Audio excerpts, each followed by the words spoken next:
क्या आपने भी देखा है भारतीय सेना में जाने का सपना? मेजर कलसी क्लासेस करेगा आपके ऐसे हर सपने को साकार। जुड़िए हमारे ऑफलाइन क्लासरूम प्रोग्राम के साथ, जहां आपको मिलेगा एक्सपर्ट फैकल्टी टीम का guidance, best defence oriented books, बेहतरीन physical training, doubt counter facilities, special current affair की क्लासेस और मंथली यूनिट टेस्ट।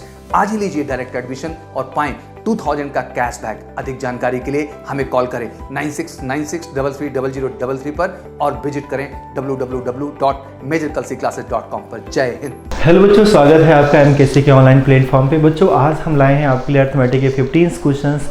बहुत ही बेहतरीन क्वेश्चन है, सारे क्वेश्चंस बहुत अच्छे हैं। वन बाय वन करके हम लोग सारे क्वेश्चंस को अटेम्प्ट करते हैं। जैसे कि बच्चों आप लोग पहला क्वेश्चन यहाँ पर आज देख रहे हैं कि यहाँ पर क्वेश्चन है किसी संख्या का 1/6 भाग, किसी संख्या का 1/6 भाग इसी संख्या के 1/9 भाग से 100 अधिक है तो संख्या क्या है। बच्चों समझिएगा, जैसे बोल रहा है किसी संख्या का 1/6 भाग और उसी संख्या का 1/9 भाग, तो बच्चों करना क्या है। जैसे कि हम लोग संख्या यक्स मानते थे, है ना, याद होगा पहले हम लोग यक्स मानते थे, तो यक्स नहीं मानना है। इन दोनों नंबरों का एलसीएम ले लो, ये 6 है और ये 9 है, तो बच्चों इनका एलसीएम क्या होगा, 18 होगा। मैंने मान लिया कि मान लो संख्या हमारे पास 18 है। अगर इस संख्या का हम 1/6 निकालेंगे बच्चों तो हमें कितना मिलेगा, 3 मिलेगा। और इसी संख्या का बच्चों अगर हम 1/9 निकालेंगे तो हमें कितना मिलेगा, 2 मिलेगा। हमें बोला गया संख्या का 1/6 जो है 1/9 से कितना ज़्यादा है, 100 ज़्यादा है। तो हम देख पा रहे हैं बच्चों संख्या का 1/6 जो है 1/9 से 1 ज़्यादा है, तो 1 का मान 100 हो गया बच्चों। तो संख्या तो हमने 18 माना था। अगर 1 का वैल्यू 100 है तो 18 का वैल्यू बच्चों 1800 हो जाएगा, यानी हमारा आंसर क्या हो जाएगा, डी ऑप्शन से हो जाएगा। बातें क्लियर है बच्चों। चलते हैं दूसरे सवाल की तरफ, देखते हैं दूसरा क्वेश्चन हमारा क्या है। बच्चों यहाँ पर क्वेश्चन है दो संख्याओं का माशा और लाशा क्रमशः 4 और 48 है। इनमें से एक संख्या 16 है, दूसरी संख्या क्या होगी, है ना। तो हम लोग को फॉर्मूला तो अच्छे से पता है, पहली संख्या गुणे दूसरी संख्या बराबर एलसीएम इंटू एचसीएफ, है कि नहीं बच्चों। आपने क्लासरूम में तो इसे अच्छे से पढ़ा होगा और कैसे फॉर्मूला बनता है ये भी पढ़ा होगा। तो बच्चों यहाँ पर देखो फर्स्ट नंबर हमें दिया गया है, सेकंड नंबर हमसे पूछ रहा है। एलसीएम ऑलरेडी हमें गिवन है बच्चों 48 और एचसीएफ 4 गिवन है। तो बच्चों 16 से काटेंगे, 16 तियाँ 48, 4 तियाँ 12, तो बच्चों हमारा आंसर क्या आ जाएगा, 12, यानी किस ऑप्शन में, बी ऑप्शन में। प्यारे बच्चों एक्चुअली में है क्या ना, अगर किसी भी चैप्टर का कॉन्सेप्ट आपका क्लियर है तो कभी आप मार खाने वाले नहीं है, आपका 101% एग्जाम बेहतर जाएगा।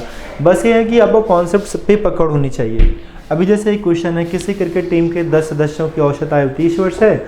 यदि कप्तान की भी आयु शामिल कर लिया जाए तो 1 वर्ष बढ़ जाता है। जब आप क्लासरूम में एवरेज को पढ़े होंगे तो वहाँ आपको बताया गया होगा कि अगर हमने कह दिया किसी क्लास की औसत 30 है तो इसका मतलब सारे बच्चे 30-30 साल के हैं। औसत में 1 की वृद्धि होती है कब, जब कप्तान आता है, तो लोग तो 11 हो जाते हैं। बच्चों अगर औसत में वृद्धि होगी तो सब में वृद्धि 1-1 की हो जाएगी, तो कुल 11 की वृद्धि हो जाएगी। 30 के थे और 11 और बढ़ गया कप्तान के आने से, यानी बच्चों औसत कितना, कप्तान की जो एज हो गई 41 वर्ष हो गई। वैसे ही निकाल सकते थे कॉमन सेंस से, फिंगर पे अगर आप लगाते तो ऐसे लगाते। 10 लोगों का जो औसत था बच्चों 30 था, तो इनका जो कुल योग हो जाएगा वो 300 हो जाएगा। कैप्टन आ गया बच्चों, लोग 11 हो गए, औसत में 1 की वृद्धि हो गई 31 हो गया, इनका बच्चों योग 341 आएगा। अब जो अपना बढ़ रहा है वो किसकी वजह से बढ़ रहा है, कप्तान की वजह से बढ़ रहा है। तो जितना भी बढ़ा बच्चों कप्तान की एज है 41 ईयर्स, यानी हमारा आंसर क्या हो गया, बी ऑप्शन। क्लियर है। ओके बच्चों अगले सवाल की तरफ चलेंगे। क्वेश्चन नंबर 4 है हमारे पास, कितने वर्षों में कोई धन 5% वार्षिक ब्याज की दर से दोगुना हो जाएगा। प्यारे बच्चों अपने पास 100 रुपया था, ये 100 रुपया अपना 200 रुपया हो गया। अगर 100 से 200 हुआ तो अपने को इंटरेस्ट कितना मिला, 100 रुपया मिला। बच्चों पी जब आप 100 मानते हो तो आप सिर्फ RT बराबर इंटरेस्ट लिखा करो, क्योंकि बच्चों पी लिखने का मतलब नहीं रहेगा। पी भी 100 बटे में 100, 100 से 100 कैंसिल होता है। आर का मान 5 दिया, टाइम अपने को फाइंड आउट करना है। बच्चों काटोगे 5 दूना 10 यानी 20 आ जाएगा। बच्चों बता दें CDS का जो भी लास्ट टाइम पेपर हुआ है उसमें एक क्वेश्चन आया था, मतलब ऐसा ही क्वेश्चन आया था, सेम डिजिट नहीं था लेकिन इसके ऊपर एक क्वेश्चन सेम ऐसा ही क्वेश्चन आया था। तो बच्चों हमारा आंसर क्या हो गया, बी ऑप्शन। क्लियर। क्वेश्चन थोड़ा सा बड़ा है बच्चों, कोई नहीं, हम एक लैंग्वेज में देख लेते हैं बच्चों, हिंदी में। अमर और बाल किशन किसी काम को, बच्चों अमर को ए लिखा, बाल किशन को भी लिखा। एग्जाम में भी ऐसे ही सॉल्व करना है, 10 दिन में करते हैं। फिर कह रहा है बच्चों बाल किशन और चंदा, बाल किशन और चंदा इसी काम को 15 दिन में करते हैं। और अमर और चंदा, अमर और चंदा करेंगे 12 दिन में। बच्चों इनका एलसीएम लेंगे 60 होगा, 10 संग 60 होगा, 15 चौका 60 होगा, 12 पंचे 60 होगा, है कि नहीं। अपने को किसका पूछा है, बाल कृष्ण अकेला कितने दिन में करेगा। बच्चों देखो अगर हम इन दोनों को जोड़ते हैं 6 4 10 होता है, इसमें ए और सी का भी वैल्यू है, ए और सी का वैल्यू 5 है, तो 5 तो ए और सी का हो गया बच्चों, बचा 5। ए 5 किसका बचा, 2 बार बी का, यानी ए बच्चों वैल्यू है 2 टाइम्स बी का, तो बी का 1 टाइम जो वैल्यू होगा 5/2 हो जाएगा। यानी बाल कृष्ण एक दिन में करेगा बच्चों 5/2 काम, तो 60 काम करेगा, 5/2 ऊपर चला जाएगा बच्चों, 5 से काटेंगे 12 पंचे 60, 12 दूना 24, यानी बच्चों हमारा आंसर हो जाएगा डी ऑप्शन। क्लियर है। तो टाइम एंड वर्क के क्वेश्चंस बच्चों अभी यूपीएससी का पेपर हो रहा है, each and every day questions आ रहे हैं, तो चैप्टर सारी इंपॉर्टेंट है, अगर आप पढ़े रहोगे तो आपके लिए अच्छा होगा। बच्चों 1 किलोमीटर लंबी सड़क है, कितनी है, 1 किलोमीटर लंबी सड़क, एक रेलगाड़ी 3 मिनट में 1 किलोमीटर की रफ्तार से जा रही है। अच्छा ऐसी बात है क्या बच्चों, 3 मिनट में 1 किलोमीटर की रफ्तार से जा रही है, यानी कहने का मतलब गाड़ी जो है ना 1 किलोमीटर जाएगी 3 मिनट में, लेकिन ध्यान रहे गाड़ी का भी लेंथ 1 किलोमीटर है और गाड़ी जो जाती है बच्चों 3 मिनट में 1 किलोमीटर जाती है। इस रेलगाड़ी को 2 किलोमीटर लंबी सुरंग पार करने में कितना समय लगेगा। प्यारे बच्चों 1 किलोमीटर की तो गाड़ी हो गई जो जा रही है, सामने सुरंग 2 किलोमीटर का है, तो कुल डिस्टेंस 3 किलोमीटर हो गया। अगर 1 किलोमीटर जाने में 3 मिनट लगता है तो बच्चों 3 किलोमीटर जाने में कितना मिनट लगेगा, 3 मिनट लगेगा, है कि नहीं। तो 3 तक का 9 मिनट लगेगा, तो बच्चों सिर्फ गुणा कर देना है, 1 किलोमीटर जाने में 3 मिनट, तो 3 किलोमीटर जाने में 9 मिनट। इतने आसानी से सवाल सॉल्व हो जाएंगे बच्चों। आपको लग रहा है आसान है क्वेश्चन, जब आप करेंगे ना इन क्वेश्चनों को खुद से तो आपको पता चलेगा कि आपके 15 में कितने नंबर आए। सॉल्यूशंस आपको इजी मिल रहे हैं बच्चों, इसलिए आपको आसान लगता है। तो कभी भी आप पहले क्वेश्चन को सॉल्व करके देखा करो कि आपसे लग रहा है कि नहीं लग रहा है। अगर नहीं लग रहा है देन आप उसे देखो, ठीक है। अभी है एक व्यक्ति 1 किलोमीटर नाव चलाने के लिए 15 मिनट प्रवाह की दिशा में। एक तो बच्चों हमारा डाउन स्ट्रीम होता है यानी प्रवाह की दिशा, दूसरा होता है बच्चों अप स्ट्रीम धारा की विपरीत दिशा, और एक बोट होता है और एक स्ट्रीम होता है। पूरे चैप्टर में इन चारों चीज़ों के बारे में आप समझ लो, कोई सवाल आपका फंस ही नहीं सकता है। क्लासरूम का हिस्सा जब बनते हैं बच्चों तो ये सारी चीज़ें आप बहुत प्रॉपर तरीके से सीखते हैं, फिर कोई सवाल आपके लिए रह ही नहीं जाता कि आपको उसमें बहुत सीखने की जरूरत पड़े, है ना। 1 किलोमीटर नाव चलाने के लिए बच्चों प्रवाह की दिशा में 15 मिनट लगता है। अगर 15 मिनट में बच्चों सोचो, अगर 1 किलोमीटर जा रहे हो 15 मिनट में, तो 60 मिनट में कितना जाओगे बच्चों, 4 किलोमीटर। देखो ना 60 15 चौका 60 मिनट क्यों लिखा बच्चों, क्योंकि 1 घंटे में चली गई दूरी ही हमारी चाल होती है। तो 60 मिनट में हम 4 किलोमीटर जाएंगे प्रवाह की दिशा में, तो हमारी चाल क्या हो गई, 4 किलोमीटर प्रति घंटे। और बच्चों तथा प्रवाह की दिशा में वही दूरी यानी 1 किलोमीटर 20 मिनट में, तो बच्चों 60 मिनट में कितना जाएंगे, 3 किलोमीटर जाएंगे। अब 3 किलोमीटर 60 मिनट हो गया, 60 मिनट का मतलब 1 घंटे में 3 किलोमीटर। किसका चाल पूछा है बच्चों, प्रवाह का वेग पूछा है, धारा का वेग। घटा के बच्चों 2 से भाग करो, इसका पूछता है तो जोड़ के 2 से भाग करो। अपने को धारा का पूछा है 1/2 आंसर हो गया। क्लियर। तो बड़े आसान तरीके से सवाल, बस एक बार कॉन्सेप्ट क्लियर कर लो फिर तो कुछ है ही नहीं बच्चों। अपने को ये समीकरण दिया, इसका मान पूछा है, तो अगर हम इस समीकरण को यहाँ पर लिखते हैं और बच्चों और पूरे समीकरण में अगर हम x से भाग करते हैं तो देखो यहाँ भी x से भाग करना है, यहाँ भी और यहाँ भी, तो इस x से x कैंसिल होगा, ओनली x बचेगा, कैंसिल होगा -3 एंड +1/x = 0। तो प्यारे बच्चों x + 1/x का मान क्या आ जाएगा, 3 आ जाएगा। क्लियर है। इसका वैल्यू कितना आ जाएगा, 3 आ जाएगा। इसी का मान पूछा गया था अपने से। चलते हैं बच्चों आगे बढ़ते हैं नेक्स्ट क्वेश्चन पे, 9 नंबर क्वेश्चन पे। दिए गए चित्र में वर्ग के विकर्ण और वृत्त के व्यास का अंतर क्या होगा। बच्चों वर्ग का जो विकर्ण होता है अपने को पता है, वृत्त का व्यास होगा ये 10 सेंटीमीटर और ये 10 सेंटीमीटर, यहाँ से यहाँ तक की दूरी बच्चों 20 सेंटीमीटर, यही इसका व्यास होगा। तो अगर हम व्यास की बात करें तो 20 मीटर हो जाएगा, मीटर में है सेंटीमीटर, सेंटीमीटर 20 सेंटीमीटर। और बच्चों अगर ए साइड 20, अगर ए इसका व्यास है तो यही इसका डिस्टेंस भी होगा, इसकी साइड भी होगी, ए भी 20। तो बच्चों इसका जो विकर्ण होता है √2a होता है, आपने फॉर्मूला तो पढ़ा ही होगा। तो बच्चों हो जाएगा 20 करड़ी में 2। और बच्चों वर्ग का विकर्ण और वृत्त का व्यास दोनों का अंतर पूछा है तो 20 कॉमन हो जाएगा, अंडर रूट 2 माइनस 1 आ जाएगा 20, इसका वैल्यू होता है 1.4142 माइनस 1, तो बच्चों यहाँ पर 20 इंटू 0.41 आ जाएगा। गुणा करेंगे 0 2 का नम 2 2 चौका 8, यानी बच्चों 8.2 आ जाएगा, सार्थक अंक से 8.3 हो जाएगा, क्योंकि हम सभी को पता है कि इसका वैल्यू और भी आगे आते रहते हैं, तो हम सार्थक अंक लगा लेते हैं, 8.3 हमारा आंसर हो जाएगा। क्लियर है बच्चों? चलते हैं, इसका सी ऑप्शन हो गया। हम लोग का 10वां क्वेश्चन है, एक संख्या में से 15 घटाने पर वह घटकर 80% रह जाता है। यानी बच्चों कोई भी संख्या होगी अपने आप में 100% होती है, आपने 20% घटाया होगा तभी 80% हुई, तो 20% घटाया, संख्या में कितना घटाया 15, संख्या में आपने 15 घटाया, और घटाया परसेंट में कितना होगा, आपने 20%, अपने से उस संख्या का 40% पूछ रहा है, तो उसी संख्या का बच्चों 40% चाहिए, तो डायरेक्टली 20 में 2 से गुणा करो, 40% का मान आ जाएगा। संख्या कितनी है, उसका 40% 30 है। तो आप देखते हैं बच्चों, यही सवाल जब आप खुद से ट्राई करेंगे तो आपको लगेगा यार सारे क्वेश्चन तो बड़े अलग अलग हैं, कैसे इनको सॉल्व करें। अब यही क्वेश्चन आपको देख कर डर लगेगा, लेकिन ऐसा कुछ है ही नहीं बच्चों। देखो, एक इस सिस्टम को आप सॉल्व करो, सिर्फ अगर आपने इसको समझ लिया तो सारा सवाल 5 सेकंड का है बच्चों। इनको रेशनलाइज कर लो, एक बार समझना पड़ता है रेशनलाइज करने के लिए। जब आप इसको रेशनलाइज करोगे बच्चों तो ऊपर वैल्यू आ जाएगा 2√7 माइनस √5, और बच्चों नीचे आएगा a² माइनस b², बिकॉज एक ब्रैकेट में प्लस में एक माइनस, तो √7 का स्क्वायर एक ब्रैकेट में और एक में √5 का स्क्वायर। ऊपर वैल्यू आएगा √7 माइनस √5, बच्चों यहाँ पर 7 का स्क्वायर 7, 5 का स्क्वायर 5, 2 आ जाएगा, कैंसिल हो जाएगा, तो √7 माइनस √5।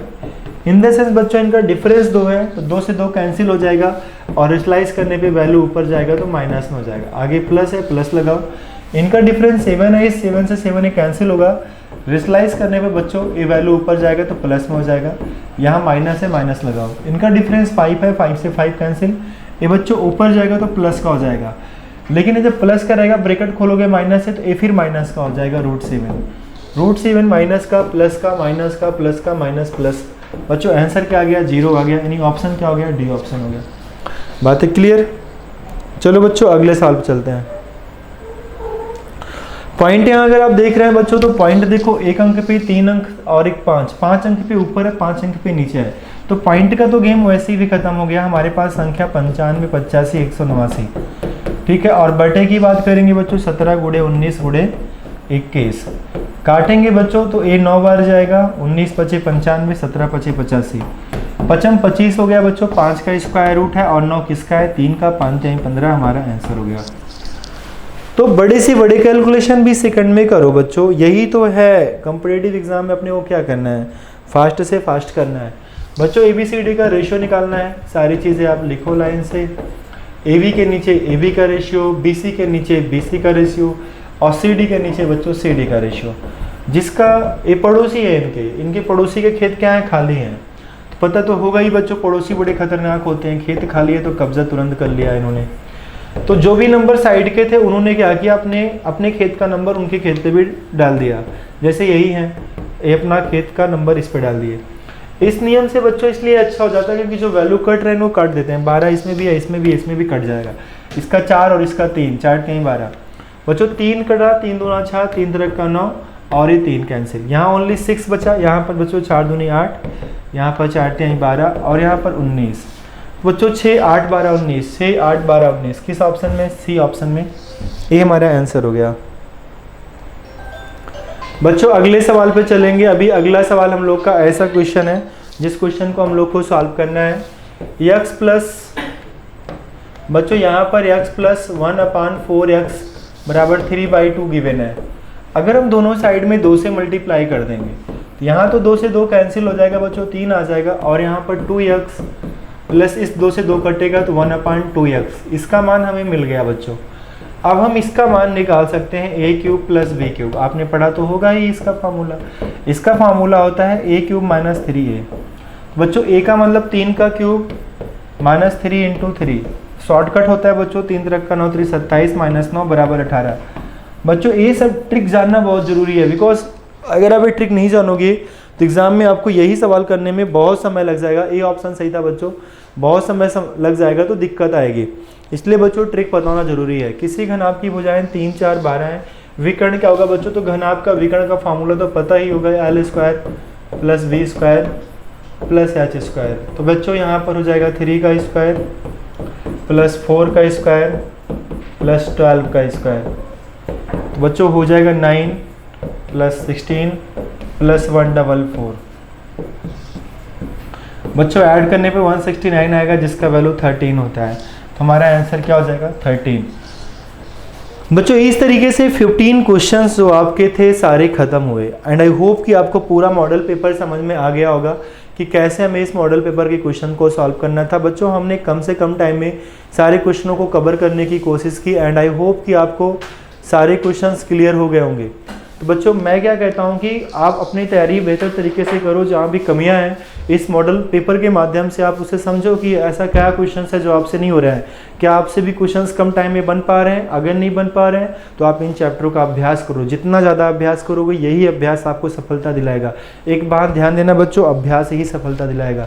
जितना ज़्यादा अभ्यास करोगे वही आपके लिए फ़ायदा साबित होगा। पढ़ने से सही है लेकिन पढ़ाई के साथ साथ बच्चों हमें अभ्यास बहुत ज़्यादा करना चाहिए, जो कि हम लोग भूल जाते हैं। सो थैंक यू बच्चों, आज के लिए बस इतना ही। Jai Hind. Jai Hind student, this is Jyoti Pandey from MKC Prayagraj. हम आपके सामने लेकर आए हैं आईसीजी का मॉडल टेस्ट पेपर। तो शुरू करते हैं पहले सवाल से। आपसे पूछा है पहले सवाल में कि किस स्थान पर वायुमंडलीय दाब में एकाएक गिरावट संकेत देता है आंधी का, बरसात का, साफ मौसम का या ठंडी हवाओं का। यानी कि sudden fall of pressure at a place indicate storm, rain, fair weather and cold wave. आपको इन चारों में से सही ऑप्शन बताना है। ना तो क्वेश्चन इज कि भाई किसी भी जगह का जो प्रेशर है वो अचानक गिर जाता है, तो इस बात से क्या पता चलता है। देखिए प्रेशर कम हो गया है तो स्पीड बढ़ जाएगी, ये बात बर्नौलीज अपने थ्योरम में कहते हैं। यानी कि speed is inversely proportional to the pressure of a place. यानी कि किसी भी जगह का जो दाब होता है वो किसी भी जगह का जो वेग होता है वो उसके दाब के इनवर्सली प्रोपोर्शनल होता है, यानी कि व्युत्क्रमानुपाती होता है। यानी कि अगर मैं दाब बढ़ाऊंगी तो वेग कम हो जाएगा और दाब घटाऊंगी तो वेग बढ़ जाएगा।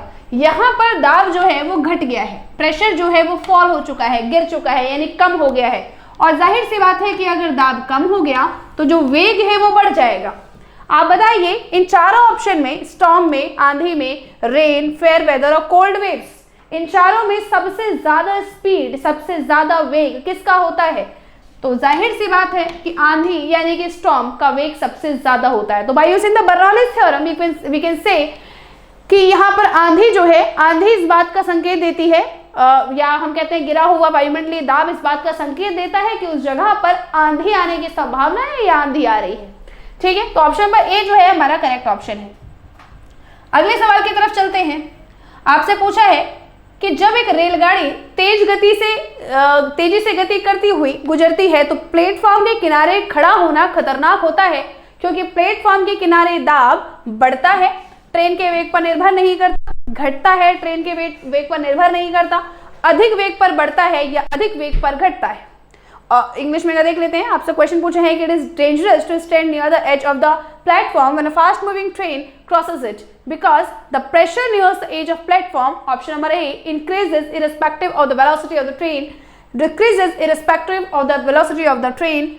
Option C is increases at high velocity and decreases at high velocity. The thing is कि भाई आपसे पूछा यह है कि रेलगाड़ी बहुत तेजी से गति कर रही है तो उसके किनारे जो दाब है वो घटेगा, बढ़ेगा या ट्रेन के वेग पर निर्भर ही नहीं करेगा। देखो पहले दोनों ऑप्शन में तो यही कहा है कि वेग पर निर्भर ही नहीं करता है। अभी हम बर्नौलीज थ्योरम की बात कर रहे थे। The question is also based on the Bernoulli's theorem. Bernoulli के सिद्धांत पर ये भी आधारित है। अगर हम लोग बात करें तो भाई ट्रेन की गति बढ़ रही है, स्पीड बढ़ रही है, तो प्रेशर क्या हो जाएगा? कम हो जाएगा। यानी कि जो प्रेशर है, जो दाब है वो स्पीड पर डिपेंड करता है, तो बर्नौली खुद कहते हैं। तो इसका मतलब ये दोनों ऑप्शन तो हमारे गलत ही हो गए कि भाई वो निर्भर नहीं करता, ऐसा नहीं हो सकता निर्भर नहीं करता।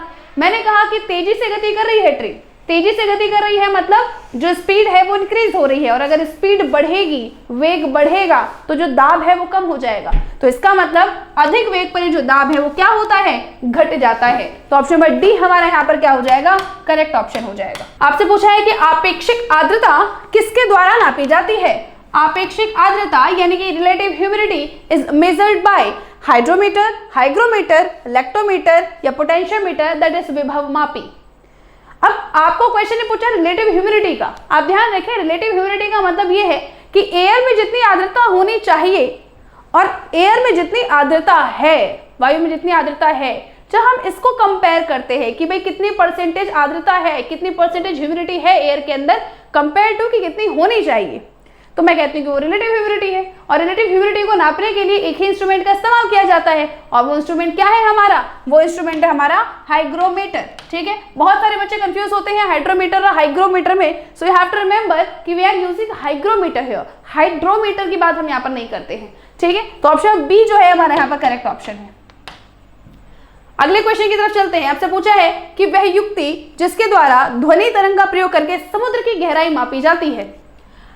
The device through which the depth of the sea is measured by the use of sound waves. Option है हमारे पास रडार, सोनार, अल्टीमीटर, वेंचुरीमीटर। ऑप्शन इंग्लिश में भी यही है। देखिए, अगर मैं चारों ऑप्शन की बात करूं तो देखो क्वेश्चन में तुमसे ये कहा है कि समुद्र की गहराई नापनी है। मैं रडार की बात करूं, अल्टीमीटर की बात करूं या वेंचुरीमीटर की बात करूं, ये तीनों ऐसे डिवाइसेस समुद्र के अंदर यूज नहीं की जाती हैं।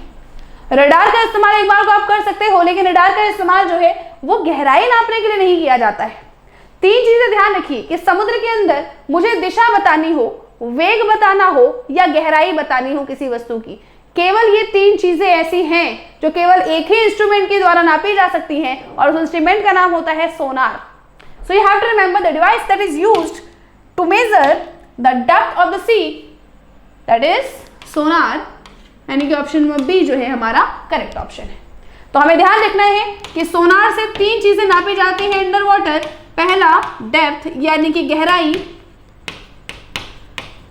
दूसरा डायरेक्शन यानी कि दिशा, और तीसरा अगर हम लोग बात करें तो वेलोसिटी यानी कि वेग। ये तीन चीजें हमें याद रखनी है कि सोनार के द्वारा नापी जा सकती है। तो हमें यहाँ पर डेप्थ पूछी थी, तो डेप्थ के लिए क्या इस्तेमाल करेंगे भाई? सोनार का इस्तेमाल करेंगे। ऑप्शन बी हमारा करेक्ट ऑप्शन हो जाएगा। अगले सवाल की तरफ चलते हैं। आपसे पूछा है कि सूर्य से पृथ्वी तक प्रकाश पहुंचने में लगभग कितना समय लगता है? How long does it take light from the sun to reach earth? Approximately 2 minutes, 4 minutes, 8 minutes, 16 minutes. You have to remember that this is a very easy question and you have to remember the time कि भाई सूर्य से जो प्रकाश होता है जब वो अर्थ पर पहुंचता है तो कितने समय पहुंचता है। तो हर बच्चे को ये पता होना चाहिए 8 मिनट का समय लगता है सूर्य से प्रकाश को पृथ्वी तक पहुंचने में। तो ऑप्शन नंबर सी जो यहाँ पर है हमारा ये करेक्ट ऑप्शन है। अगले क्वेश्चन की बात करते हैं। आपसे पूछा है कि किस वैज्ञानिक ने द्रव्यमान के संरक्षण के नियम का प्रतिपादन किया, यानी कि law of conservation of mass was postulated by which scientist? Option है लेवॉइजर कहते हैं, हेनरी बेकरल, डाल्टन या फ्लेमिंग। ये आपके चार साइंटिस्ट हैं। देखिए, ये जो law of conservation of mass यानी कि द्रव्यमान संरक्षण का ये जो नियम है, ये लॉ ऑफ केमिकल कॉम्बिनेशन यानी कि रासायनिक संयोजन के नियम में ही एक नियम होता है। और जितने भी रासायनिक संयोजन के नियम हैं उनका फादर कौन है? That is Lavoisier. और लेवॉइजर काफी इंपॉर्टेंट है। लेवॉइजर का नाम आप ध्यान रखें। लेवॉइजर जो है, लेवॉइजर फादर ऑफ केमिस्ट्री भी कहलाते हैं। लेवॉइजर केमिकल कॉम्बिनेशन का लॉ किसने दिया है? अगर ये सवाल पूछा जाए तो वहां पर भी लेवॉइजर का ही नाम लिया जाता है। और law of conservation of mass की बात की जाए तो वहां पर भी लेवॉइजर का ही नाम लिया जाता है। तो लेवॉइजर जो है यहाँ पर करेक्ट ऑप्शन है। हेनरी बेकरल और फ्लेमिंग दोनों का ही केमिकल कॉम्बिनेशन के नियम से कोई लेना देना है नहीं, इसीलिए ये दोनों ऑप्शन तो यहाँ पर बिल्कुल ही नहीं होंगे। डाल्टन जो है इन्होंने लॉ ऑफ केमिकल कॉम्बिनेशन दिया हुआ है, लेकिन कौन सा? तो इन्होंने डाल्टन की अगर हम बात करें तो लॉ ऑफ मल्टीपल प्रोपोर्शन यानी कि गुणित अनुपात का नियम जो है वो डाल्टन ने दिया है, लेकिन द्रव्यमान संरक्षण का नियम किसने दिया है? लेवॉइजर ने दिया है। तो ऑप्शन नंबर ए यहाँ पर क्या हो जाएगा? करेक्ट ऑप्शन हो जाएगा। अगले सवाल की तरफ चलते हैं। क्वेश्चन नंबर 7 आपसे पूछा है कि अम्ल राज क्या है, यानी कि व्हाट इज एक्वारेजिया? ऑप्शन है HCl + HNO3, HCl + H2SO4, HNO3 + H2SO4 या नन ऑफ दिस, इनमें से कोई नहीं। अगर एक्वारेजिया की बात की जाए तो एक्वारेजिया या अम्लराज एक ऐसा सॉल्यूशन होता है, एक ऐसा विलयन होता है जो सब्सटेंसेस को जैसे कि गोल्ड, प्लैटिनम, इनको घोलने के लिए इस्तेमाल किया जाता है। और इस सॉल्यूशन को बनाने के लिए हमें 2 एसिड चाहिए होते हैं। पहला एसिड हमारा HCl हो गया, दूसरा एसिड हमारा HNO3 हो गया, और इनका रेशियो भी फिक्स है। इनको हम 3:1 यानी 3:1 के रेशियो में मिलाते हैं। सही आंसर यहाँ पर क्या है? HCl और HNO3 यानी कि ऑप्शन नंबर ए। तो ऑप्शन नंबर ए जो है हमारा करेक्ट ऑप्शन है। अगले सवाल की तरफ मूव करते हैं।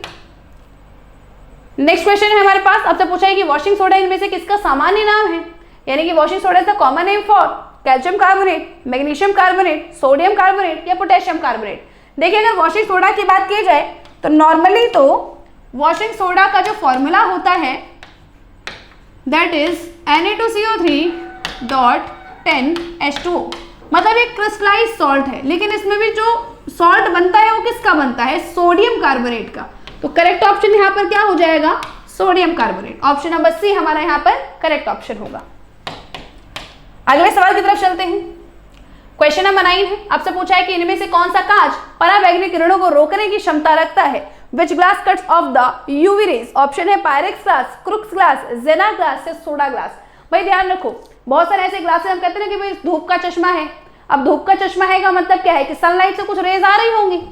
अगर वो चश्मा आप नहीं लगाते हो तो क्या होगा कि वो जो लाइट है वो हमारे आंखों में एंटर कर जाएंगी। And the rays coming from the sun, उनमें से एक रे तो यूवी लाइट भी है, यानी अल्ट्रावायलेट रेज भी होती हैं, पराबैंगनी किरणें भी होती हैं। अब हमेशा तो ऐसा नहीं होता कि भाई 100% में से 1% किरण भी यहाँ पर नहीं आ रही है, स्पेशली तब जब हम ओजोन लेयर को डिप्लीट करते जा रहे हैं। तो जरूरी है कि हमें यहाँ पर एक ऐसा कांच चाहिए होगा जो उस अल्ट्रावायलेट रेज को कट ऑफ कर दे, and that glass is known as Crookes glass.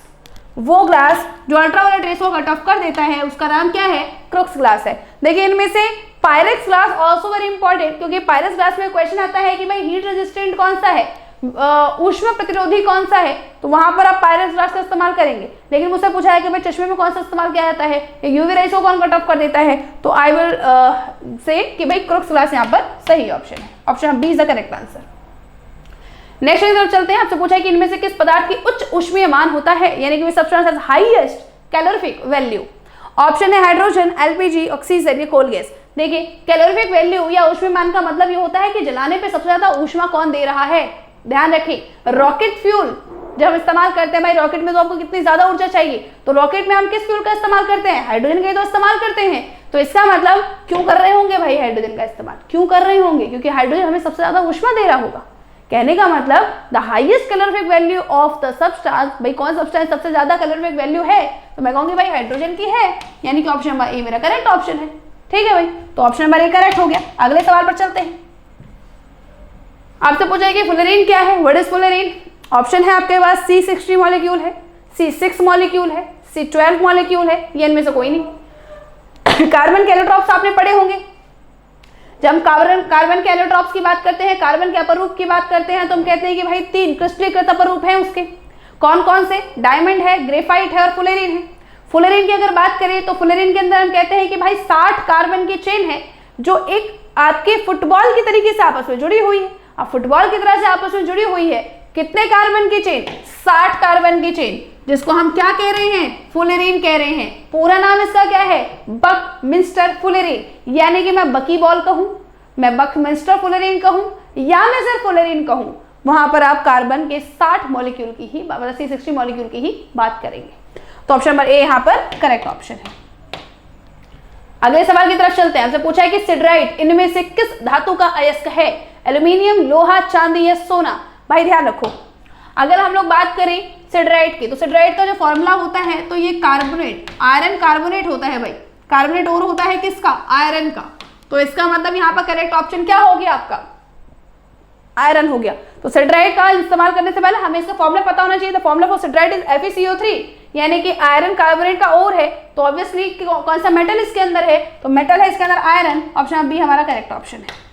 अगले सवाल की तरफ चलते हैं। आपसे पूछा है कि अधिकांश कवकों की कोशिका भित्ति निर्मित होती है, यानी कि cell wall the most of the fungi is made up of lipid, cellulose, chitin या एंजाइम। ध्यान रखिए, जब भी हम लोग सेल वॉल की बात करते हैं, कोशिका भित्ति की बात करते हैं, तो कोशिका भित्ति जो है वो 2 ही चीजों से बनी होती है, या तो वो सेलुलोज की बनी होगी या तो वो काइटिन की बनी होगी। अगर पादप कोशिका की बात की जाए, अगर प्लांट सेल की बात की जाए, तो प्लांट सेल के अंदर जो आपकी कोशिका भित्ति होती है वो बनी होती है सेलुलोज की। लेकिन अगर फंगी की बात की जाए, कवक की बात की जाए, तो कवकों में जो कोशिका भित्ति होती है वो बनी होती है काइटिन की।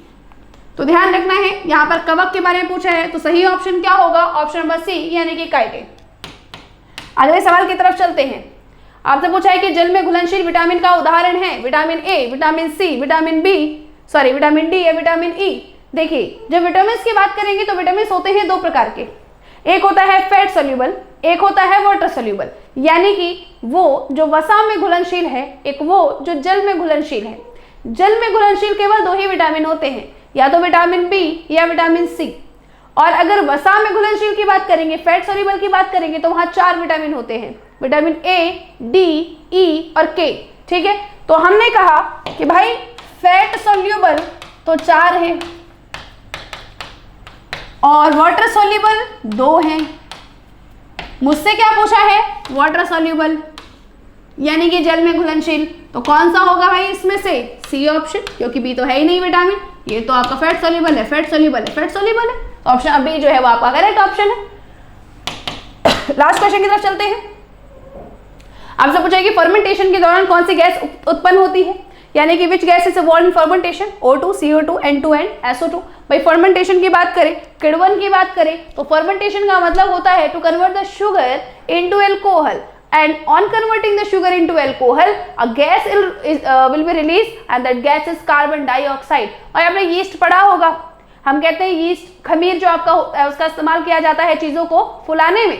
वो चीज़ें फूलती क्यों हैं? मैदा फूलता क्यों है? भटूरा जब बनाते हैं तो उसके अंदर हम खमीर डाल देते हैं, फूलता क्यों है? एक गैस की वजह से। वो गैस कौन सी है? Carbon dioxide. इसका मतलब फर्मेंटेशन के टाइम पर जो गैस निकलती है वो गैस कौन सी है? Carbon dioxide. ऑप्शन बी हमारा यहाँ पर करेक्ट ऑप्शन है। इसी के साथ हमारे मॉडल टेस्ट पेपर जो है यहाँ पर खत्म होता है। आई होप आपके लिए बेनिफिशियल होगा। इसी प्रकार के और मॉडल टेस्ट पेपर हम आपके सामने लेकर आते रहेंगे। तब तक के लिए सभी को जय हिंद। जय हिंद बच्चों, my name is Pranjali Pandey, faculty of English from major culture classes.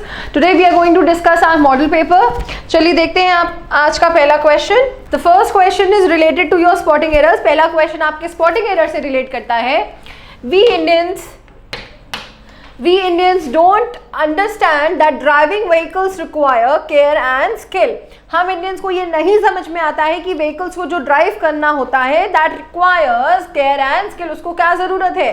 Care और स्किल की जरूरत है। Now tell me what is the error in this statement. आपको ये बताना है कि स्टेटमेंट में एरर क्या है।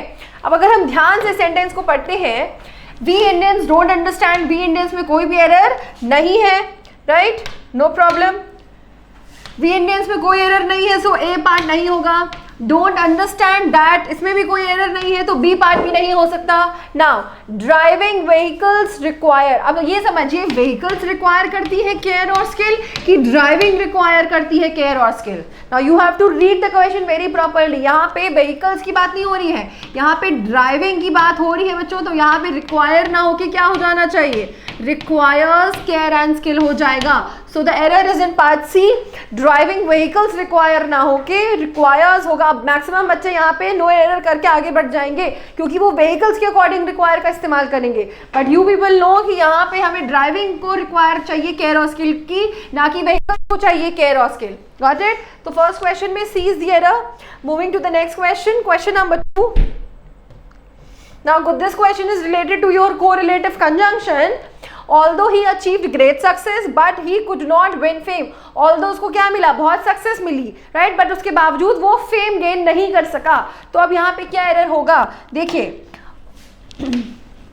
Although he achieved great success, now यहाँ पे कोई एरर नहीं है, बट देखिए ना यहाँ पे हमको क्या मिल गया है? बट मिल गया है। एंड वी ऑल नो दो ऑल्दो के साथ, देखिए दो ऑल्दो के साथ हम किसका इस्तेमाल करते हैं? When as a correlation we either use comma, या तो हम कॉमा लगाते हैं या फिर क्या लगाते हैं बच्चों? येट लगाते हैं। बट तो कहीं भी नहीं लगाएंगे, तो यहाँ पे बट ना होके क्या हो जाएगा? या तो आप येट लगा दीजिए या फिर एक आप कॉमा लगा दीजिए। Although he achieved great success, yet he could not win fame। So हमारा एरर किस पार्ट में है? Second, it will be the error part. Got it? Next question. I asked 2 persons the way to the station, but none of them knew it। हमने 2 लोगों से पूछा station तक का रास्ता, मगर उन दोनों में से किसी को नहीं पता था। नाउ यहाँ पे कितने लोगों की बात हो रही है? 2 लोगों की बात हो रही है, और हमने यहाँ पे इस्तेमाल किसका किया हुआ है? नन का इस्तेमाल किया हुआ है। नाउ टेल मी, आप सबको पता है कि हम नन का इस्तेमाल कितने लोगों के लिए करते हैं?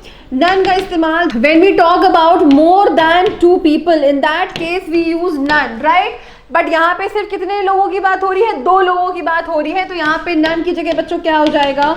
Neither will be the answer. तो यहाँ पे क्या हो जाएगा, I asked 2 persons the way to the station but neither of them knew it. तो यहाँ पे हमारा क्या हो जाएगा, C will be the correct answer. Next question है आपका सेंटेंस इंप्रूवमेंट को लेके। आपको क्या करना है, सेंटेंस पढ़ना है और जो अंडरलाइन पार्ट है उसमें चेक करना है कि इंप्रूवमेंट की जरूरत है या फिर नहीं। चलिए देखते हैं। I do not know where has he gone, हमें नहीं पता कि वो कहाँ चला गया।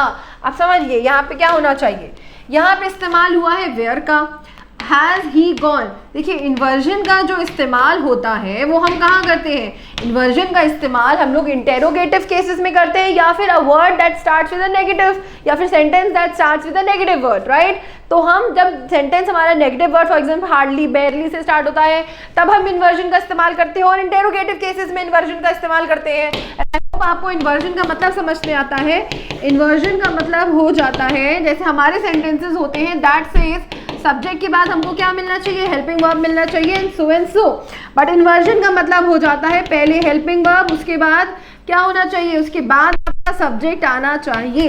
तो ये जो इन्वर्जन का स्ट्रक्चर है वो हम किसी नेगेटिव वर्ड से जब हमारा सेंटेंस स्टार्ट होता है तब यूज करते हैं, और दूसरा क्वेश्चन वर्ड में। बट क्या यहाँ पे कहीं पे भी आपको क्वेश्चन मार्क मिला है, बिल्कुल भी नहीं, यहाँ पे तो फुल स्टॉप मिला हुआ है। तो बच्चों यहाँ पे हम इन्वर्जन का इस्तेमाल नहीं कर सकते, राइट। ये रिलेटिव वर्ड है, वेयर यहाँ पे रिलेटिव का काम कर रहा है, राइट। सो नाउ यहाँ पे आंसर क्या हो जाएगा, वेयर हैड ही, यहाँ पे भी इन्वर्जन का इस्तेमाल हुआ है, where he has gone subject auxiliary verb. So now this will be the correct answer. आगे देखते हैं, वेयर हैज ही गॉन, यहाँ पे भी और नो इंप्रूवमेंट, तो बिल्कुल ऑप्शन नहीं हो सकता क्योंकि इंप्रूवमेंट की स्कोप है, राइट। तो हमारा आंसर क्या हो जाएगा, I do not know where he has gone, full stop. Got it. I hope आपको ये क्वेश्चन समझ में आ गया होगा। आगे बढ़ते हैं। Next question, young children are not capable to carry these loads. क्या हो जाएगा, देखिए यंग बच्चे नहीं, इतनी क्षमता नहीं होती है उनमें कि वो इतना लोड्स क्या कर पाए, कैरी कर पाए ना। देखिए ये जो वर्ड है हमारा केपेबल, ये अपने साथ टू प्रेपोजिशन को नहीं लेता, ये अपने साथ कौन से प्रेपोजिशन को लेता है, ऑफ प्रेपोजिशन को लेता है। और ऑफ प्रेपोजिशन हमको कौन से क्वेश्चन में मिल गया है बच्चों, ए ऑप्शन में मिल गया है, young children are not capable of carrying these loads. So हमारा करेक्ट आंसर क्या हो जाएगा, A will be the correct answer. Next part है आपका सिनोनिम का। चलिए देखते हैं आपका पहला वर्ड, ग्रज। ग्रज का मतलब क्या होता है, देखिए ग्रज का मतलब क्या होता है, लड़ाई झगड़ा करना, राइट। प्रॉब्लम होना किसी से, ग्रजेस होते हैं लोगों के बीच में, प्रॉब्लम्स होती है, लड़ाई झगड़ा होता है, तो दैट इज योर ग्रज। पहला ऑप्शन है कोग्नेंट। देखिए कोग्नेंट का मतलब क्या होता है, समथिंग विच इज, जो कोई चीज जो ठोस हो, स्ट्रॉन्ग हो, स्टर्डी हो, right. Next option fondness. Fondness का मतलब होता है किसी को पसंद करना। ट्रिवियल, ट्रिवियल का मतलब होता है तुच्छ। एनिमिटी, एनिमिटी का मतलब होता है दुश्मनी। आप ग्रजेस होंगे तो दुश्मनी तो होगी होगी। तो हमारा आंसर क्या हो जाएगा, D will be the appropriate synonym for this particular word. Next question, distinctive. Distinctive का मतलब क्या होता है बच्चों, डिस्टिंक्टिव का मतलब हो जाता है डिफरेंट, राइट। तो यहाँ पे हमारे पास ऑप्शन क्या है, डिफरेंट, लाइवली, एमिनेबल या फिर डिटरमाइंड। तो हमारा आंसर क्या हो जाएगा, देखिए एमिनेबल का मतलब क्या हो जाता है, रिस्पॉन्सिबल, उत्तरदायी होना किसी चीज के लिए, राइट। तो स्ट्रेट अवे हमारा आंसर क्या हो जाता है, डिस्टिंक्टिव का different will be the correct answer. And please बच्चों ये सारे क्वेश्चंस आपके लिए इंपॉर्टेंट हो जाते हैं, as previously we have already done the, जब हम लोगों ने एनालिसिस किया था we made sure that whatsoever questions were asked in the paper, वो क्वेश्चंस हम लोग ऑलरेडी अपने आईसीजी में मॉडल पेपर्स में डिस्कस कर चुके थे। So it is very important for you all to go through these questions, right, ताकि फिर से आपको वही क्वेश्चंस मिले जो आप लोग पढ़ चुके हैं। Next we have antonyms. अब हम लोग किसकी बात करने वाले हैं, एंड्रिम्स। एंड्रिम्स मतलब ऑपोजिट वर्ड्स। देखिए हिंड्रेंस, हिंड्रेंस का मतलब क्या होता है, बाधा। हिंड्रेंस का मतलब क्या होता है, बाधा। अब हमको क्या ढूंढना है, इसका ऑपोजिट। हिंड्रेंस का मतलब हो जाता है किसी के सामने बाधा डालना, ऑब्स्ट्रक्शन। अग्रीमेंट क्या होता है, समझौता होता है। अनॉय मतलब किसी को परेशान करना। इनडिफरेंट का मतलब हो जाता है समथिंग विच इज कैजुअल, जिससे कोई मतलब ना हो, इररिस्पॉन्सिबल होना, ठीक। अनकंसर्न्ड। एड, एड का मतलब क्या होता है, एड का मतलब होता है किसी की मदद करना। तो सबसे ज्यादा अप्रोप्रिएट ऑप्शन बच्चों क्या हो जाता है, एड का D will be the correct answer. Next question, question number 9। Question number 9 वाला वर्ड है प्रोमिनेंट। प्रोमिनेंट का मतलब क्या हो जाता है, इंपॉर्टेंट। प्रोमिनेंट का मतलब क्या हो जाता है, समथिंग विच इज इंपॉर्टेंट, जरूरी। तो हमारे पास आंसर्स क्या है, डल, इंटेलिजेंट, ऑर्डिनरी या फिर इनकेपेबल। डल, डल नहीं होगा। ऑर्डिनरी मतलब मामूली। इंटेलिजेंट मतलब समझदार, बिल्कुल नहीं। इनकेपेबल मतलब जो जिस चीज़ की क्षमता ना हो वो काम करने की, इनकेपेबल भी नहीं होगा। देखिए इंपॉर्टेंट उसका ऑपोजिट क्या हो गया, ऑर्डिनरी, मामूली चीज़, राइट। तो हमारा एंटोनिम्स क्या हो जाएगा, 9th C will be the correct answer। One word substitution. देखिए आपका क्वेश्चन क्या है, अ man who collects old and new coins, उसको क्या बोलते हैं, जियोलॉजिस्ट, जूलॉजिस्ट, आर्कियोलॉजिस्ट या न्यूमिस्मैटिक। देखिए हमारा आंसर क्या हो जाएगा, जियोलॉजिस्ट क्या होता है, देखिए जियोलॉजिस्ट तो वो होता है जो भूविज्ञान की पढ़ाई करता है, अ स्टूडेंट और अ पर्सन हु स्टडीज भूविज्ञान, तो उसको हम क्या बोलते हैं, जियोलॉजिस्ट बोलते हैं। तो ये आंसर नहीं होगा। Next is zoologist. जूलॉजिस्ट कौन होता है, देखिए interaction of wild life with environment, wild life का इंटरेक्शन किससे, इन्वायरमेंट से, that is your zoologist. This will also not be the answer. Archaeologist, पुरातत्व, दैट जो पुरानी चीज़ों की पढ़ाई करता हो या उसके बारे में स्टडी हो, राइट, खोज करना, डिस्कवरी करना पुरानी चीज़ों की, तो this will not be the answer. हमारा आंसर क्या हो जाएगा, numismatic will be your correct answer. Got it, a man who collects old and new coins, that is your numismatics. Next, the act of killing a whole group of people, specially a whole race, right, specially a whole race की यहाँ पे बात हो गई है बच्चों। तो answer क्या होगा, देखिए पैट्रिसाइड का मतलब होता है पिता हत्या, पिता की हत्या, this will not be the answer. Genocide. देखते हैं पैरिसाइड, पैरिसाइड का मतलब हो जाता है देशद्रोही, राइट। देन यार मैट्रिसाइड, मैट्रिसाइड का मतलब हो जाता है माता की हत्या। तो आंसर क्या रह गया, जीनोसाइड। जीनोसाइड का मतलब क्या हो जाएगा, act of killing a whole group and specially a whole race. यहाँ पे स्पेसिफिकली मेंशन कर दिया गया है होल रेस का, सो हमारा आंसर क्या हो जाएगा, genocide will be the correct answer. Got it? Moving to the next question. Next portion है आपका misspelled word. Question number 12. बच्चों यहाँ पे ये आप क्या कर लीजिए, इसको आप S बना लीजिए, ठीक है। चलिए अब आपको इस क्वेश्चन में बताना है कि आपकी करेक्ट स्पेलिंग वाला वर्ड कौन सा है, right. Which of the following words are correct? इनमें से कौन से चार में से वर्ड्स करेक्ट है। और क्वेश्चन नंबर 13 में आपको ये बताना है कि misspelled word कौन सा है। चलिए जल्दी से बताएं। क्वेश्चन नंबर 12 क्या हो जाएगा, एक्सटेसी। एक्सटेसी का मतलब क्या हो जाता है, परमानंद, राइट, परमानंद, राइट। तो हमारा आंसर क्या हो जाएगा, देखिए करेक्ट स्पेलिंग पूछा गया है तो एक्सटेसी की करेक्ट स्पेलिंग हो जाती है TASY, और वो ऑप्शन कहाँ पे दिया हुआ है, only B option will be your correct spelling. Got it. Next है क्वेश्चन नंबर 13 जिसमें पूछा गया है मिसस्पेल्ड। मिसस्पेल्ड वाला कौन सा वर्ड है, देखिए मैग्निफिकेंस की स्पेलिंग बिल्कुल सही है, भव्य। अकरेंस, अकरेंस का मतलब कोई घटना घटित होना, this spelling is absolutely correct. Imminent का मतलब होता है करीब, इसका मतलब भी बिल्कुल सही है और स्पेलिंग सही है। यहाँ पे इस अकरेंस की स्पेलिंग क्या है बच्चों, गलत है। You will be confuse in B and C, so C1 is the correct answer. Misspelled, ये मिसस्पेल्ड हमारा स्पेलिंग है। Question number 13 C answer. Question 12 B will be the correct answer. Moving to the next question. Now next question is from your narration point. आपको क्या करना है, read the question and you will have to change it into correct indirect narration. Mohan will say I want 2 persons to assist me. Assist का मतलब हो जाता है help करना। मोहन कहेगा कि उसको 2 लोग चाहिए क्या करने के लिए, असिस्ट करने के लिए। देखिए हमारा आंसर क्या हो जाएगा, अब यहाँ पे will से है तो हमारा will से ही रहेगा, सेज नहीं हो जाएगा, बी हम लोग कट कर देते हैं, विल से दैट देखिए Mohan will say that, he will want, अब यहाँ पे आई वांट है तो यहाँ पे आई वांट के अकॉर्डिंग ही वांट्स लगना चाहिए, तो यहाँ पे ही विल वांट नहीं लगेगा। Mohan will say that 2 persons, बिल्कुल नहीं, उसको असिस्ट करना है, 2 पर्सन्स असिस्ट नहीं करेंगे। सो हमारा करेक्ट आंसर क्या हो जाता है, Mohan will say that he wants 2 persons to assist him. So 14th D will be the correct answer. These things have been left here by an unknown customer। अब देखिए have के साथ been आ गया है, मतलब this is your passive voice और आपको उसको किस में चेंज करना है, एक्टिव वॉइस में चेंज करना है। बच्चों आंसर क्या हो जाएगा, these things have been left here by an unknown customer. ये आपका क्या है, ऑब्जेक्ट है, तो एक्टिव में ये क्या होना चाहिए था, सब्जेक्ट होना चाहिए था।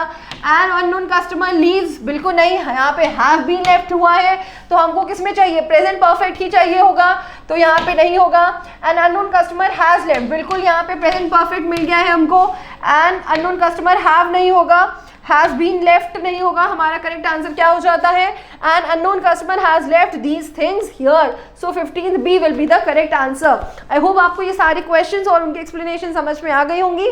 थैंक यू बच्चों, जय हिंद। जय हिंद बच्चों, आप लोगों के लिए लेकर आए हैं मॉडल पेपर ICG का, इंडियन कोस्ट गार्ड का। इसमें रीजनिंग सेक्शन हम करा रहे हैं। आपको पहला क्वेश्चन दिया गया है बच्चों, यहाँ पे कोडिंग डिकोडिंग का क्वेश्चन है। यहाँ पे दिया गया है first number question, in a certain coded language 246 को लिखा जाता है। 246 मीन्स है इंटीग्रिटी ऑफ कंट्री, या फिर ऐसा देख सकते हैं हिंदी में 246 का अर्थ है देश की अखंडता। अब यहाँ पे अगर हम देखेंगे 567 का अर्थ है समाज की वास्तविकता, 782 का अर्थ है देश और समाज। ऐसे क्वेश्चन में करना क्या है आपको, ये कॉमन कोडिंग देखना है। कॉमन कोडिंग का क्वेश्चन है, कॉमन देखना होता है बच्चों। अगर हम देखें यहाँ पे 246 है, यहाँ पे क्या है 567 है, तो 246 में क्या कॉमन आपका 6 कॉमन है, यहाँ पे क्या कॉमन आपका 6। तो यहाँ पे देखिए देश की अखंडता और यहाँ पे क्या है इसका कोड समाज की वास्तविकता। तो यहाँ पे देखिए क्या कॉमन है इसमें की, तो की का मतलब क्या हो जाएगा, यहाँ पे इसका कोड हो जाएगा 6। अब अगला अगर देखें 246 हो गया। अब अगले में आप देखेंगे 782 का अर्थ है देश और समाज, तो 7 और 82 और यहाँ पे देखिए 567 में क्या कॉमन आपका 7 कॉमन है। तो यहाँ पे देखिए समाज की वास्तविकता, देश और समाज, इसका मतलब 7 पर आपका क्या हो जाएगा, समाज हो जाएगा। तो यहाँ पे जो 7 की वैल्यू हो जाएगी समाज, और 5 जो बचा हुआ है ये 5 आपका क्या हो जाएगा वास्तविकता। आगे हम बात करते हैं यहाँ पे 782 और 246 में, तो यहाँ पे क्या कॉमन है आपका, देखिए 2 कॉमन है। 2 कॉमन है, यहाँ पे क्या लिखा है देश की अखंडता, यहाँ पे क्या लिखा है देश और समाज, इसका मतलब देश का क्या हो जाएगा आपका 2 हो जाएगा। यहाँ पे 2 कॉमन है आपका, देश के लिए कितना हो जाएगा 2। अब आप देखिए देश के लिए 2 हो गया, अब आपका बचा कितना 8 का क्या हो जाएगा आपका और आपसे पूछा गया और की कोडिंग क्या हो जाएगी, तो और की कोडिंग क्या होगी आपकी 8 हो जाएगा। ठीक है बच्चों, अगला क्वेश्चन देखते हैं हम लोग। यहाँ पे देखिए नंबर सीरीज से क्वेश्चन है। आपका क्या किया गया है कि यहाँ से देखिए 6 दूनी कितना हो गया 12 दूनी कितना हो गया 24 दूना क्या हो जाएगा 48। तो 48 आपका यहाँ आएगा, लेकिन ये आपसे नहीं पूछा गया, जस्ट उससे पहले पूछा गया है। इसका मतलब इस सीरीज को देखते ही दूसरा नंबर भी है यहाँ पे, तो 3 दूनी कितना हो जाएगा आपका 6 दूनी कितना हो जाएगा आपका 12। तो यहाँ पे कौन सा आ जाएगा आपका 12, तो कौन सा ऑप्शन हो जाएगा आपका बी ऑप्शन हो जाएगा बच्चों। अगला क्वेश्चन हम लोग देखते हैं। यहाँ पे कोड किया गया है आपको RAT को लिखा गया है TAR। आप देख रहे होंगे कि RAT को उल्टा कर दिया गया। पहला जो है जैसे यहाँ पे लिखा है RAT, तो क्या लिखा गया है TAR। इसका मतलब स्टार का पैटर्न, ये T इधर चला, R इधर चला जाएगा, T इधर चला जाएगा और ये स्टार पैटर्न आपका बन जाएगा। उसी तरीके से देखिए PIT क्या हो जाएगा आपका TIP हो जाएगा। तो कौन सा ऑप्शन हो जाएगा आपका सी ऑप्शन हो जाएगा। नेक्स्ट क्वेश्चन देखते हैं। यहाँ पे दिया गया है कि एक व्यक्ति पश्चिम की तरफ मुख करके खड़ा है, तो देखिए यहाँ पे क्या हो जाएगा आपका पश्चिम, क्योंकि यहाँ पे आपको पता होगा ये हमारा ईस्ट होता है, ये वेस्ट होता है और ऊपर आपका नॉर्थ होगा, नीचे आपका साउथ होगा। तो देखिए आप ये आदमी किधर आपका पश्चिम की तरफ है, तो पश्चिम आपका किधर आ जाएगा, इधर पश्चिम हो जाएगा। फिर पश्चिम की तरफ मुख करके खड़ा हुआ 45 डिग्री दाहिनी ओर घूमता है। अब देखिए आप इधर होंगे तो इसका दाहिना किधर होगा, इस तरफ हो जाएगा। तो ये 45 डिग्री का मतलब क्या हो जाएगा आपका, यहाँ पे ये 45 डिग्री आ गया आपका दाहिने साइड। फिर क्या बोला गया, पुनः 180 डिग्री दाहिने घूमता है। 180 दाएं बाएं से कोई मतलब नहीं होता है, 180 का मतलब हो गया जस्ट उसके पीछे। तो 180 डिग्री आपका दाहिने घूमता है, चाहे तो आप देख सकते हैं दाहिने का मतलब यही भी होगा आपका 180 डिग्री।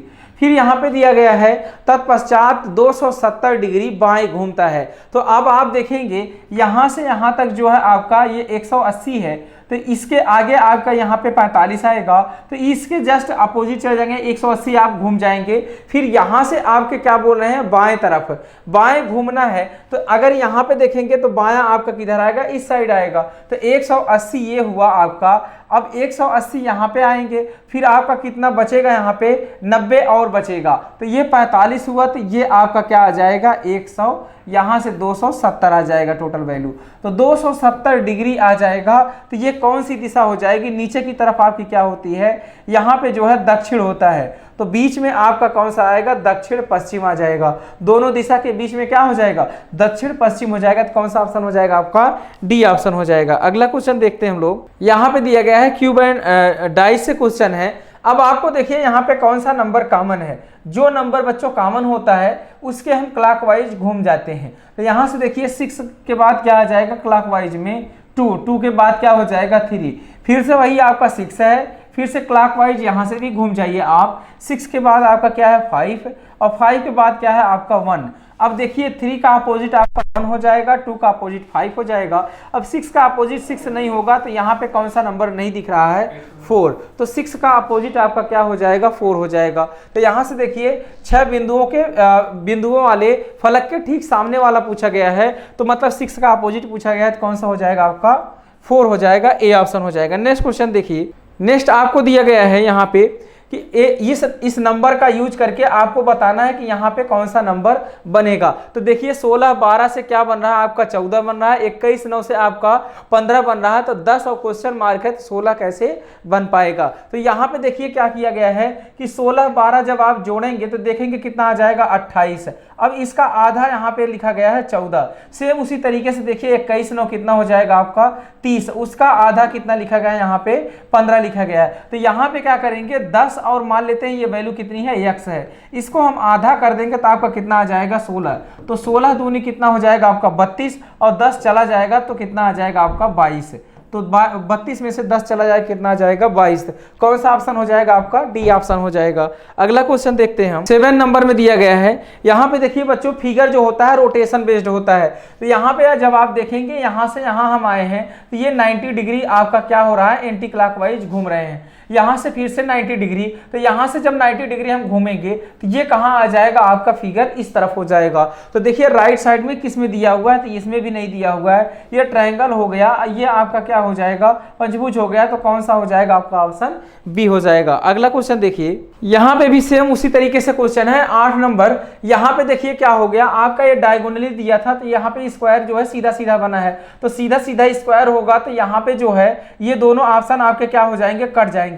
तो अब आपका चाहे ऑप्शन ए होगा चाहे सी होगा। अब देखिए यहाँ पे क्या किया गया है, यहाँ से ये जो है आपका इस तरफ जो है यहाँ पे एंटी क्लॉकवाइज बच्चों घुमाया गया है, एंटी क्लॉकवाइज घुमाया गया है। तो सेम उसी तरीके से ये आपका एंटी क्लॉकवाइज घूमेगा। तो एंटी क्लॉकवाइज अगर एरो देखेंगे इसको आप घुमाएंगे एंटी क्लॉकवाइज एरो को तो आपका इस तरफ आना चाहिए। तो देखिए सी ऑप्शन में या ए ऑप्शन में किस में डिफरेंस आ रहा है, तो ये जो है एरो आपका किधर हो गया इस साइड आना चाहिए, जबकि यहाँ पे कॉर्नर पे दिया है तो ये आपका गलत हो जाएगा। तो सही आंसर कौन सा हो जाएगा आपका सी ऑप्शन होगा। अगला क्वेश्चन देखिए आप, यहाँ पे फिगर कंप्लीशन का क्वेश्चन है, फिगर को कंप्लीट करना है। तो यहाँ पे आप देख रहे हैं यहाँ पे एक सर्कल आ रहा है और इसके बाद क्या आ रहा है आपका ये जो है आपका स्क्वायर पूरा हो रहा है। तो इस तरीके से कॉर्नर पे बनना चाहिए, इसमें बन रहा है, इसमें दोनों सर्कल हो गया तो ये गलत हो जाएगा।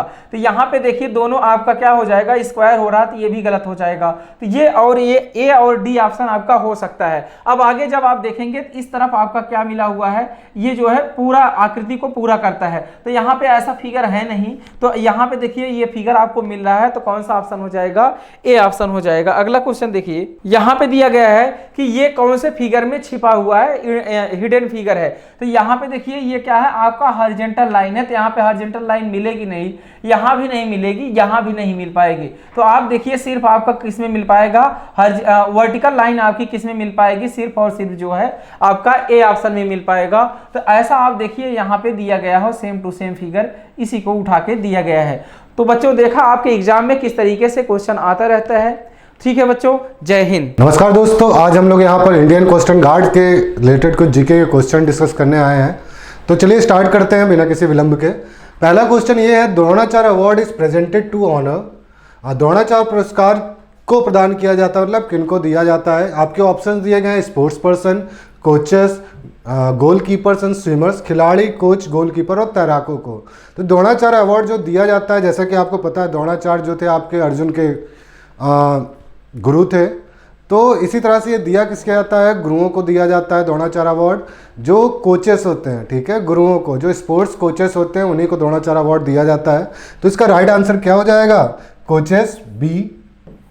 ठीक है, द्रोणाचार्य अवार्ड किनको दिया जाता है, कोच को दिया जाता है। चलिए, और इसके अवार्ड के बारे में थोड़ा जान लेते हैं। 1985 से स्टार्ट किए गए ये अवार्ड, ठीक है। अभी रिसेंटली भी 10 लोगों को दिए गए हैं, जिसमें से क्रिकेट और हॉकी से रिलेटेड कुछ कोचेस को दिए गए हैं, जैसे सरकार तलवार क्रिकेट से रिलेटेड। तो इस तरह से टोटल 10 लोगों को दिए गए हैं अभी रिसेंटली 2021 में, ठीक है। और स्टार्ट कब से किए गए थे, 1985 से।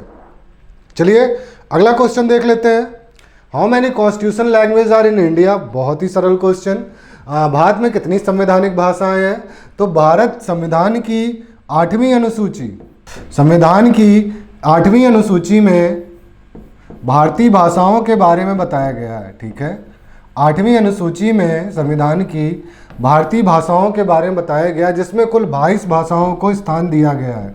कितनी भाषाओं को? 22 भाषाओं को स्थान दिया गया। उन्होंने यही क्वेश्चन पूछा है, how many constitutional language are in India? 22। अगर पूछा जाए अगर संविधान के किस भाग में या किस अनुसूची में भारतीय भाषाओं को स्थान दिया गया, तो कौन सी सूची थी वो? 8th अनुसूची या फिर 8वीं अनुसूची या 8th शेड्यूल। चलिए अगला क्वेश्चन देख लेते हैं, question number 3। When is the international yoga day celebrated? International yoga day जून 21 को मनाया जाता है। जून 21 एक चीज़ के लिए और फेमस है, longest day in northern hemisphere. Geography में आपने देखा होगा, पढ़ा होगा इसको, longest day in northern hemisphere. उत्तरी गोलार्ध में सबसे बड़ा दिन कब होता है? 21 जून को। और इसी को 2015 के बाद से I guess international yoga day के रूप में मनाया जाता है। तो इसका राइट आंसर क्या हो जाएगा? जून 21, जून 21। ठीक है, चलिए अगला क्वेश्चन देख लेते हैं, question number 4। Which Indian state borders Nepal, Bhutan and China with 3 countries? कौन सा भारतीय राज्य नेपाल, भूटान और चीन 3 देशों के साथ सीमा में आता है? तो जैसे आपको ये इंडियन मैपिंग का क्वेश्चन है, अगर आप इंडियन मैप देखेंगे तो मैं ऊपरी का पोर्शन बनाता हूँ थोड़ा सा समझने के लिए। ये आपका नेपाल हो जाता है, उसके बाद ये आपका बॉर्डर स्टेट, जिसको हम लोग थंब इम्प्रेशन भी कहते हैं, और उसके बाद ये आपका भूटान राज्य है, और इधर आपका चाइना है। तो कौन सा देश है? नेपाल, दैट इज भूटान, और इधर है चाइना। और इसमें कौन सा राज्य है ये वाला? ये है सिक्किम। तो इसका राइट आंसर क्या हो जाएगा? सिक्किम। सिक्किम एकमात्र ऐसा राज्य है जो 3 राज्यों के साथ, 3 देशों के साथ अपनी सीमा साझा करता है। कौन कौन? नेपाल, चाइना और भूटान। चलिए अगला क्वेश्चन देख लेते हैं, क्वेश्चन नंबर 5 और last one. The oath of office of governor is administrated by whom? राज्यपाल को इसके पद की गोपनीयता की शपथ कौन दिलाता है? आपके सामने ऑप्शन दिए गए हैं, chief justice of high court, उच्च न्यायालय का मुख्य न्यायाधीश, प्रेसिडेंट, राष्ट्रपति, विधानसभा के अध्यक्ष, बिल्कुल नहीं, चीफ जस्टिस ऑफ इंडिया, बिल्कुल नहीं। ध्यान देना, चीफ जस्टिस ऑफ इंडिया किसकी ओथ दिलवाते हैं? प्रेसिडेंट की। ठीक है, गवर्नर को प्रेसिडेंट अपॉइंट करता है। गवर्नर को कौन अपॉइंट करता है? प्रेसिडेंट अपॉइंट करता है। ठीक है, और उनको शपथ कौन दिलाता है? उच्च न्यायालय का मुख्य न्यायाधीश, मतलब chief justice of high court. इस चीज को याद रखिएगा, इसमें 3 चीजें हैं। आपके भारत का मुख्य न्यायाधीश किसको शपथ दिलाता है? राष्ट्रपति को शपथ दिलाता है। गवर्नर का अपॉइंटमेंट कौन करता है? राष्ट्रपति करता है। और गवर्नर को शपथ कौन दिलाता है? उच्च न्यायालय का मुख्य न्यायाधीश। उसका राइट आंसर क्या हो जाएगा? A1। चलिए इसी के साथ आई गेस आपके क्वेश्चन समाप्त होते हैं। इसके अलावा अगर आपको किसी तरह के किसी भी टॉपिक की नॉलेज लेनी है, या फिर आपको किसी टॉपिक में कोई डाउट होता है, तो आप यहाँ पर आके इंस्टीट्यूट में डाउट सेक्शन में या मेजर कल्सी के फैकल्टियों के साथ डिस्कशन कर सकते हो। धन्यवाद। आपकी बेस्ट फ्रेंड किताबें होती हैं जो आपका करियर बनाती हैं और आपके ड्रीम्स को पूरा करती हैं। इसलिए मेजर कल्सी क्लासेस लेकर आया है रक्षा क्षेत्र के सभी परीक्षाओं की संपूर्ण तैयारी के लिए एमकेसी पब्लिकेशन की तरफ से बेस्ट स्टडी मटेरियल, जो कि सेना द्वारा प्रेस्क्राइब्ड लेटेस्ट पैटर्न पर आधारित हैं, जिसमें आपको मिलेगा आसान भाषा में explanation, chapter wise question paper और ढेर सारे क्वेश्चन के कलेक्शंस, ढेर सारे शॉर्टकट और ट्रिक के साथ साथ क्वेश्चन को इजी, मीडियम और हार्ड लेवल में बांटा गया है। लास्ट 5 ईयर के क्वेश्चन को चैप्टर और टॉपिक वाइज मेंशन किया गया है, जो कि आपके 100% सफलता को सुनिश्चित करेंगे। तो देर किस बात की, तो आज ही ऑर्डर कीजिए अपनी डिफेंस प्रिपरेशन की बुक dlp.majorkulsiclasses.com से और कॉल कीजिए 9696330033 पर।